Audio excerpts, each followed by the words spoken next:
नमस्कार दोस्तों, स्वागत है अपने YouTube channel top trending GK में। दोस्तों आज जो आपकी 15 दिसंबर को आरआरबी एमआई यानी मिनिस्ट्रियल एंड आइसोलेटेड कैटेगरी का जो प्रथम पारी में एग्जाम कंडक्ट हुआ है, तो फर्स्ट स्टेप में आपके जूनियर स्टेनोग्राफर इंग्लिश का एग्जाम था 10:30 से लेकर 12 बजे के मध्य। वीडियो काफ़ी डिले हो गया, कारण ये है कि जो रियल और ऑथेंटिक क्वेश्चन मिलने में समय लगता है। आपने बहुत से चैनल पे क्वेश्चन देखे होंगे, लेकिन यहाँ पर जो आपको सवाल मिलेंगे वो 100% रियल और ऑथेंटिक रहने वाले हैं, इसलिए वीडियो डिले हो गया। तो वीडियो को लाइक करते हुए जरूर कंटिन्यू करना। आने वाले शिफ्ट में जिन भी कैंडिडेट के एग्जाम है, अपने शिफ्ट में पूछे गए सवाल है वो आप टेलीग्राम पर भेज देना। जैसे कि आज सभी कैंडिडेट ने इन सभी कैंडिडेट ने जो सवाल सेंड किए, तो इनका बहुत बहुत धन्यवाद। और इसकी PDF file first plus second shift की दोनों को मैं मर्ज करके टेलीग्राम चैनल पर डाल दूंगा इवनिंग में। तो जिन भी कैंडिडेट ने टेलीग्राम चैनल ज्वाइन नहीं किया तो डिस्क्रिप्शन बॉक्स में लिंक है, जरूर ज्वाइन कर लेना। और ये सभी question same company TCS exam conduct करवा रही है, तो आने वाले एनटीपीसी और ग्रुप डी के लिए काफी फायदेमंद होने वाले हैं। तो वीडियो के एंड तक जरूर बने रहना। वीडियो कंटिन्यू करें उससे पहले मैं आपको बता दूं, अनअकैडमी आपके लिए लेके आया है प्रीवियस ईयर क्वेश्चन पेपर पर आधारित फ्री मॉक टेस्ट।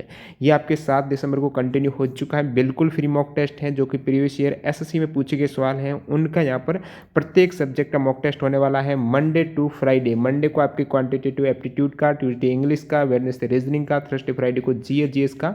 बिल्कुल फ्री है। डिस्क्रिप्शन बॉक्स में आपको लिंक मिल जाएगी एनरोल करने की। वहाँ पर एनरोलमेंट करते हो उस टाइम आप टीटीजी के कूपन कोड अप्लाई करना, फ्री एनरोल हो जाएगा। साथ ही साथ जो भी कैंडिडेट अनअकैडमी पर न्यू है वो इस कूपन कोड की सहायता से 10% का एक्स्ट्रा डिस्काउंट भी ले सकते हैं प्लस सब्सक्रिप्शन पर। और इसका जो एनालिसिस किया जाएगा टेस्ट का, जो प्रत्येक वार को टेस्ट होगा, उनका एनालिसिस है वो सेम डे अनअकैडमी के टॉप एजुकेटर के द्वारा किया जाएगा, वो भी फ्री है। तो जरूर देखना, लिंक आपको डिस्क्रिप्शन बॉक्स में मिल जाएगी। काफ़ी फायदेमंद कंटेंट है ये। तो चलिए कंटिन्यू कर लेते हैं। आज के शिफ्ट में पूछे गए जो जीके, देखिए आपको पता होना चाहिए 50 यहाँ पर जीके और साइंस के सवाल थे, 5 वहाँ पर कंप्यूटर के सवाल भी पूछे गए थे। तो 50 में से लगभग यहाँ पर 27 से 28 सवाल जीके के मिले हैं, बाकी जो कंप्यूटर के सवाल हैं। इसके अतिरिक्त जो भी सवाल हैं आपको याद है तो कमेंट करके जरूर बताना, जिन भी कैंडिडेट का आज प्रथम पारी में एग्जाम था। 2023 में एएफसी एशियन कप कहाँ पर आयोजित होने वाले हैं? तो 2023 में जो एएफसी एशियन कप है, फुटबॉल का टूर्नामेंट है, ये चाइना में होगा। ये 18वां संस्करण है एएफसी एशियन कप का, और ये एक फुटबॉल टूर्नामेंट है। एएफसी का मतलब एशियन फुटबॉल कॉन्फेडरेशन हो जाएगा। और इससे पहले 2019 में ये same tournament AFC Asian cup कहाँ पर हुए हैं? तो यूनाइटेड अरब अमीरात में हुआ है, जिसमें चैंपियन रही थी कतर और वहाँ पर उप विजेता रही थी जापान। मोस्ट सक्सेसफुल टीम की बात करूँ तो जापान के पास 4 टाइटल हैं एएफसी एशियन कप के। बढ़ते हैं अगले सवाल की ओर। कठोर जल को मृदु जल, यानी आपका जो कठोर हार्ड वाटर है उसको सॉफ्ट वाटर बनाने के लिए किसका प्रयोग करेंगे? तो आप करेंगे Na2CO3 यानी washing soda. Na2 sodium carbonate हो जाएगा, 10H2O। तो ये वॉशिंग सोडा का प्रयोग किया जाता है जल को सॉफ्ट मृदु बनाने के लिए। तो ये करेक्ट हो जाएगा ऑप्शन ए। ये सभी ऑप्शन उसमें दिए गए थे। एल नीनो किस प्रकार की धारा है? ये पूछा हुआ सवाल है। तो एल नीनो एक गर्म जल धारा है। कैसी जल धारा है? गर्म जल धारा है, जिसके आगमन पर सागरीय जल का तापमान लगभग 3 से 4 डिग्री बढ़ जाता है। तो ये जल धारा आती है तो समुद्र का तापमान भी बढ़ जाता है, क्योंकि ये एक गर्म जल धारा है। ये प्रशांत महासागर की एक धारा हो जाएगी। अन्य जो गर्म जल धारा आने वाले शिफ्ट के लिए इंपॉर्टेंट हो जाता है, जो ठंडी जल धारा, गर्म जल धारा, वो कौन से महासागर में है जरूर देख के जाना नेक्स्ट आने वाले शिफ्ट के लिए। गर्म जल धारा जैसे कि अलास्का जल धारा हो गई, दक्षिण विषुवत जल धारा हो गई, और उत्तरी विषुवत जलधारा ये भी गर्म जलधारा है। फ्लोरिडा जलधारा है, एटलिंज जलधारा, गल्फ स्ट्रीम जलधारा गर्म जलधारा है, बहुत बार पूछे हुआ सवाल है। इरमिंजर जलधारा, मोजाम्बिक जलधारा, अगुलहाद जलधारा, ब्राजील जलधारा, ये सभी गर्म जलधाराएं हो जाएगी। आपके पूछा है एल नीनो, ये भी गर्म जलधारा है। नेक्स्ट वन देखिए दोस्तों, विच इज नेटवर्क टोपोलॉजी। तो ये कंप्यूटर से पूछा गया है। इसमें कंप्यूटर के जो 5 सवाल थे, इसमें एक ये भी था। तो नेटवर्क टोपोलॉजी में कौन से प्रकार होते हैं? जो 5 प्रमुख प्रकार है उसमें मैश टोपोलॉजी, स्टार टोपोलॉजी बस हो जाएगा जो इसमें आ जाएगा आपके। बाकी लैन, मैन ये नेटवर्क हो जाएंगे। नेटवर्क टोपोलॉजी के भाग नहीं है। लोकल एरिया नेटवर्क है, वाइड एरिया। तो इसमें जो स्टार हो गया, बस हो गया, रिंग हो गया, हाइब्रिड हो गया, मैश हो गया, ये टोपोलॉजी के प्रकार हो जाते हैं। तो ये बस वाला करेक्ट था। ओडिशा में गहीर माता बीच किस हेतु प्रसिद्ध है? रिपीटेड सवाल है, एसएससी में पूछा हुआ। ओडिशा में जो गहीर माता बीच है ये ओलिव रिडले सी टर्टल के लिए, ओलिव रिडले कछुओं के लिए दुनिया का सबसे बड़ा नेस्ट, घोंसला बनाने वाला समुद्री तट हो जाएगा, बीच हो जाएगा, वो है गहीर माता बीच। और ये कहाँ पर है? ओडिशा में। आपको पूछा किस हेतु प्रसिद्ध है? तो ओलिव टर्टल्स के लिए प्रसिद्ध हैं। और ये बीच है पार्ट किसका है, तो ये एक वाइल्ड लाइफ सेंचुरी है, गहीर माता मरीन वाइल्ड लाइफ सेंचुरी जो कि उड़ीसा में है, उसका एक भाग है। और उसी भाग में एक बीच है जिसमें ओलिव रिडले सी टर्टल्स है वो पाए जाते हैं। अगला सवाल देखिए, यहाँ पर जीके के सवाल हैं, ज़्यादा डिफिकल्ट नहीं थे, इजी भी थे। जस्तीकरण या फिर जो गैल्वेनीकरण है, इसकी प्रक्रिया में लोहे पर किस धातु की परत चढ़ाई जाती है। साइंस के काफ़ी इजी सवाल पूछे गए हैं, जिंक की परत चढ़ाई जाती है। अगला सवाल देखिए आपके जीके का, वो is founder of depressed class association. तो डिप्रेस्ड क्लास एसोसिएशन के संस्थापक कौन थे, तो वो थे डॉक्टर भीमराव अंबेडकर के द्वारा 1930 में स्थापित।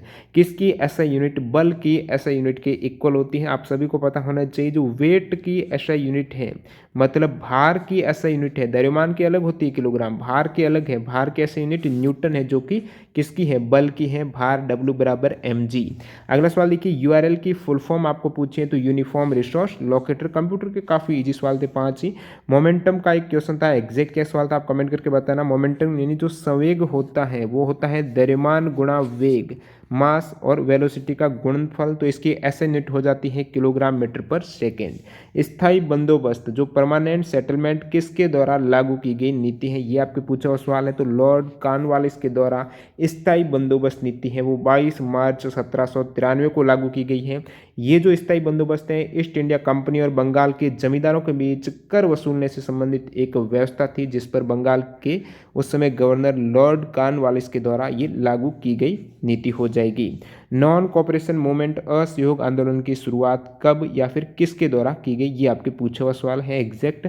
तो इसकी शुरुआत जो हुई है, असहयोग आंदोलन की शुरुआत 5 सितंबर 1920 को किसके द्वारा पूछा, तो महात्मा गांधी आपको करेक्ट करना था। असहयोग आंदोलन का प्रस्ताव कांग्रेस के कलकत्ता अधिवेशन में 4 सितंबर 1920 को प्रस्ताव आया था ये, और ये लागू हो गया 5 सितंबर 1920 को असहयोग आंदोलन।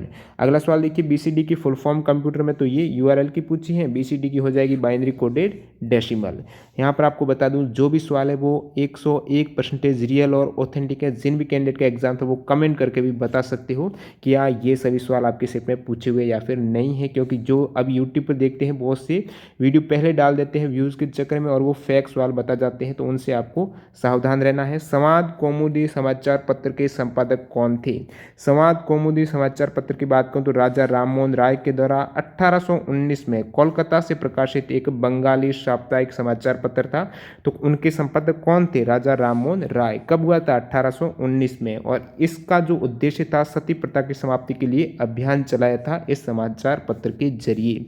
कर्क रेखा से गुजरने वाले राज्य, तो मित्र पर गमछा झार, 8 राज्य हो जाएंगे। मित्र पर गमछा झार ट्रिक से याद कर सकते हो, यानी गुजरात, राजस्थान, मध्य प्रदेश, छत्तीसगढ़, झारखंड, पश्चिम बंगाल, त्रिपुरा, मिजोरम, ये 8 राज्य हैं जो कैंसर लाइन इनसे गुजरती है। अगला सवाल देखिए, प्रथम जनरेशन के जो कंप्यूटर है, प्रथम पीढ़ी के कंप्यूटर है, उसकी लैंग्वेज आपको पूछे तो मशीन लैंग्वेज थी, लो मशीन लैंग्वेज प्रथम पीढ़ी के कंप्यूटर की। और उसमें किसका प्रयोग किया गया था, वैक्यूम ट्यूब का। ध्यान में रखना है, आने वाले शिफ्ट के लिए प्रथम जनरेशन कंप्यूटर में किसका प्रयोग, वैक्यूम ट्यूब का। सेकेंड जनरेशन में आप कमेंट करके बताइएगा ताकि पता चल जाए कितने कैंडिडेट वीडियो को कंटिन्यू देख रहे हैं। और प्रथम जनरेशन की कंप्यूटर की जो पीढ़ी है वो 1946 से 1959 का काल माना जाता है। सेकेंड पीढ़ी के कंप्यूटर में जो भाषा है वो असेंबली कोड हो जाएगी। और उसके बाद तीसरी जनरेशन में फिर वो हाई लेवल लैंग्वेज है, और चौथी में वेरी हाई लेवल लैंग्वेज हो जाती है। और पांचवी जनरेशन जो अभी चल रही है उसमें एआई का प्रयोग हो रहा है, आर्टिफिशियल इंटेलिजेंस का लैंग्वेज के रूप में। वे तत्व परमाणु जिनके परमाणु द्रव्यमान तो समान होते हैं लेकिन उनके परमाणु क्रमांक अलग अलग होते हैं, ऐसे परमाणुओं को क्या कहेंगे, ऐसे तत्व जिनके परमाणु द्रव्यमान तो समान लेकिन परमाणु क्रमांक अलग अलग, तो आइसोबार हो जाएंगे। तो इसमें एग्जैक्ट आप कमेंट करके बताना, आइसोबार की परिभाषा थी या फिर आइसोटॉप समस्थानिक की थी। इनमें से एक की परिभाषा पूछी गई है, तो ये इसकी पूछी है तो समभारिक हो जाएगा। समस्थानिक में क्या होता है, परमाणु क्रमांक समान होते हैं लेकिन परमाणु द्रव्यमान है वो अलग अलग होता है। अगला सवाल देखिएगा यहाँ पर, बैंक का रेगुलेशन कौन करता है। तो बैंक का जो रेगुलेशन किया जाता है वो जो भी बैंक है, चाहे वो आपकी पब्लिक सेक्टर की हो गई, प्राइवेट बैंक हो गई, इन सभी को रेगुलेट किया जाएगा RBI, reserve bank of India के द्वारा। जो एक्ट है आरबीआई का वो 1934 का एक्ट है। सवाल एग्जाम में पूछा हुआ सवाल है। रोड पर गाड़ी में यात्रा करते समय जो कर्व आते हैं, मोड़ आते हैं, वहां पर यात्री का जो शरीर है वो जिस साइड में डायरेक्शन में टर्न कर रहे हैं वन साइड में झुक जाता है, कारण है जड़त्व का नियम। यदि न्यूटन की गति के नियम ऑप्शन थे तो जड़त्व का का हो जाएगा, बाकी फर्स्ट का तो ये हो जाएगा। अगला सवाल रॉ मटेरियल है, तो रॉ मटेरियल की बात करूँ तो वो अर्थशास्त्र में किस क्षेत्र से संबंध रखते हैं, कौन सा सेक्टर है, तो रॉ मटेरियल की बात करें तो प्राइमरी सेक्टर जैसे कि आपके हो जाएंगे, इसमें कृषि हो गया, वानिकी, मछली पकड़ना, खनन है, ये सभी रॉ मटेरियल है जो प्राइमरी सेक्टर से बिलोंग करते हैं। अब देखिए रॉ मटेरियल का जो यूज होगा वो कहाँ पर होगा, तो वो इंडस्ट्री में होगा, उसकी कोई वस्तु का निर्माण होगा, तो विनिर्माण उद्योग आ जाए, रॉ मटेरियल यूज कहाँ पर हो रहा है, जो इंडस्ट्री में काम होगा वहाँ पर वो सेकेंडरी सेक्टर होगा। और रॉ मटेरियल है एक जगह से दूसरी जगह जाएंगे, परिवहन होगा, तो ये सभी सेवा क्षेत्र है, सर्विस सेक्टर है, वो तृतीयक सेक्टर में आ जाते हैं, ये जो भंडारण वगैरह है। अगला सवाल देखिए, गर्म या ठंडे जल में क्या विलीन नहीं होता, कौन सी यहाँ पर धातु जो गर्म और ठंडे किसी भी जल में विलीन नहीं होगी, तो इसमें आपकी हो जाएगा जिंक। मैं आपको बता दूं एल्यूमिनियम, आयरन और जिंक है वो चाहे गर्म पानी हो या फिर ठंडा पानी हो किसी के साथ रिएक्ट नहीं करती, बाकी ये तीनों रिएक्ट करेंगे। अगला सवाल, दिल्ली में लाल किले में आज़ादी के भूले बिसरे दीवानों की याद में एक संग्रहालय बनवाया गया है, उसका नाम क्या, आपको पता है 6 मार्च को इसका अनावरण हुआ था संग्रहालय का। तो ये करंट अफेयर्स की बात करें तो मार्च 2019 का भी सवाल है। नेक्स्ट आपको मैं ये सवाल बताऊंगा जो कि जुलाई का सवाल है, जुलाई 2019 का। तो यहाँ पर 19 के सवाल पूछे जा रहे हैं करंट अफेयर्स में, 19-20 दोनों को कवर करना होगा आपको।